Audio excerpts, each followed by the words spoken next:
बातमी दिल्ली दंगल प्रकरणी। दिल्ली दंगल प्रकरणामध्ये उमर खालिद आणि शर्जीलला जामीन मिळाला नाहीये। 1 वर्ष अपील करण्यावर सर्वोच्च न्यायालयानं स्थगिती दिली आहे। उर्वरित 5 आरोपींना जामीन मंजूर झालाय। सर्वोच्च न्यायालयानं दिल्ली दंगलीतील आरोपी उमर खालिद आणि शर्जील इमाम यांना जामीन देण्यास नकार दिला। मात्र इतर 5 आरोपींना 12 अटींसह जामीन मिळालाय।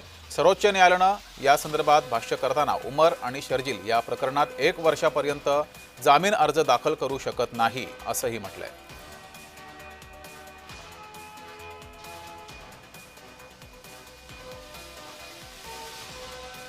तर दिल्ली दंगल प्रकरणी उमर खालिद आणि शर्जीलला सर्वोच्च न्यायालयानं जामीन नाकारलेला आहे। या प्रकरणी अन्य 5 जणांना जामीन मिळालाय, मात्र शर्जीलला आणि उमरला हा जामीन नाकारलेला आहे। अधिक माहिती घेऊया, आपल्या प्रतिनिधी ज्योत्स्ना गंगणे आपल्यासोबत जोडल्यात। ज्योत्स्ना, नेमकं कारण काय आहे या 2 आरोपींना जामीन नाकारण्यामागे?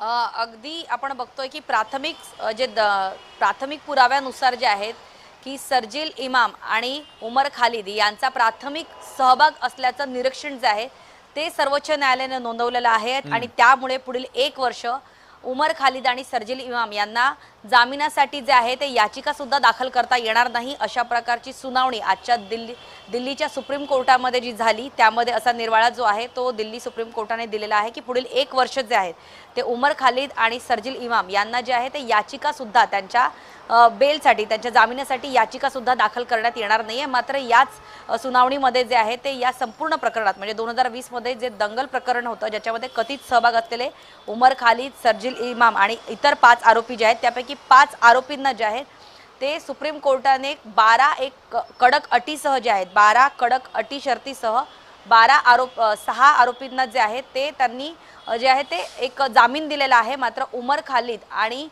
शर्जील इमाम या दोघांना जामीन जो आहे तो कोर्टाने नाकारला आणि त्याचबरोबर येत्या 1 वर्षात त्यांना जामीन देता येणार नाही। याचबरोबर दिल्ली सुप्रीम कोर्टाने जे आहे ते पोलिसांना असे सुद्धा निर्देश दिलेले आहेत की जे काही या संदर्भात पुरावे असतील आणि पुढील 1 वर्ष जे आहेत या संदर्भात जेवढे काही साक्षीदार असतील त्यांची साक्ष आणि ते पुरावे जे आहेत ते येत्या 1 वर्षामध्ये दिल्ली पोलिसांनी सुप्रीम कोर्टामध्ये जे आहे ते दाखल करायचे आहेत आणि त्याच्यानंतर शर्जील इमाम आणि उमर खालिद यांना शिक्षा होईल का त्यांना जामीन मिळेल यावरती दिल्ली सुप्रीम कोर्ट जे आहे ते निकाल देईल। मात्र आपण बघतोय की गेली 5 वर्ष 3 महिने जे आहेत ते उमर खालिद आणि शर्जील इमाम दिल्ली दंगल प्रकरणामध्ये त्यांच्यावरती आरोप करत त्यांना गेली 5 वर्ष 3 महिने तिहाड जेलमध्ये ते अटक आहेत आणि एकूण उमर खालिद आणि शर्जील इमाम आणि त्याचबरोबर 5 आरोपी असे 10 आरोपी एकूण या संपूर्ण प्रकरणामध्ये गेली जे आहे ते 5 वर्षात दिल्लीच्या तिहाड जेलमध्ये होते। मात्र आता दिल्ली सुप्रीम कोर्टाने या दोघांना जामीन नाकारल्यानंतर जे आहे ते